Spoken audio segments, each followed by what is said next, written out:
Hello friends, ఏంటి అందరూ ఎలా ఉన్నారు? ఈరోజు మనమందరం ఒక కామన్ ప్రాబ్లం గురించి మాట్లాడుకుందాం. అదేంటో మీకు తెలుసా? కెమెరా ముందుకొస్తే వణుకు వచ్చేయడం. చాలా మందికి ఈ సమస్య ఉంటుంది. అందుకే దీని గురించి సరదాగా మాట్లాడుకుందాం. ఓకేనా? మీకు తెలుసా?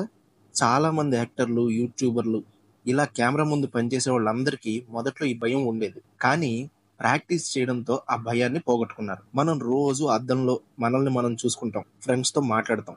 కానీ కెమెరా ముందుకొచ్చేసరికి ఏదోలా ఉంటుంది. ఎందుకంటే అక్కడ ఒక పెద్ద లెన్స్ మనల్ని చూస్తూ ఉంటుందని మన మైండ్‌లో ఫిక్స్ అయిపోతాం కాబట్టి. అసలు ఇది ఓవర్‌కమ్ చేయాలంటే ఎలా? ఫస్ట్ థింగ్ వచ్చేసి రిలాక్స్ అవ్వండి. కెమెరా మిమ్మల్ని ఏం చేయదు. అది జస్ట్ ఒక మిషన్. మీ ఫ్రెండ్స్‌తో ఎలా మాట్లాడతారో అలాగే కెమెరాతో కూడా మాట్లాడండి. రెండోది ప్రాక్టీస్. మీ ఫోన్‌లో సెల్ఫీ వీడియోలు తీయండి. మీ ఫ్రెండ్స్‌తో వీడియో కాల్స్ చేయండి. ఇలా చేయడం వల్ల కెమెరా ముందు మాట్లాడడం అలవాటవుతుంది. అండ్ మూడోదొచ్చేసి మిమ్మల్ని మీరు ఇష్టపడండి. మీలో ఏదో స్పెషల్ టాలెంట్ ఉంది కాబట్టే మీరు కెమెరా ముందుకొచ్చారు. దాన్ని నమ్మండి.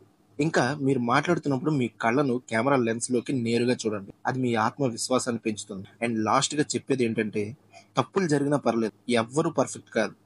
తప్పుల నుంచే మనం అందరం నేర్చుకుంటాం. చూసారా? కెమెరా అంటే భయం పోగొట్టడం అంత కష్టమేం కాదు. జస్ట్ కొన్ని టిప్స్ పాటిస్తే చాలు. మీరు కూడా సూపర్ యాక్టర్ లేదా యూట్యూబర్ అవ్వచ్చు. ఈ వీడియో మీకు నచ్చినట్టయితే లైక్ చేయండి. మీ ఫ్రెండ్స్‌తో షేర్ చేయండి. మర్చిపోకుండా నా ఛానల్‌ను సబ్స్క్రైబ్ చేసుకోండి. మళ్ళీ ఇంకో ఇంట్రెస్టింగ్ వీడియోతో కలుద్దాం. బాయ్.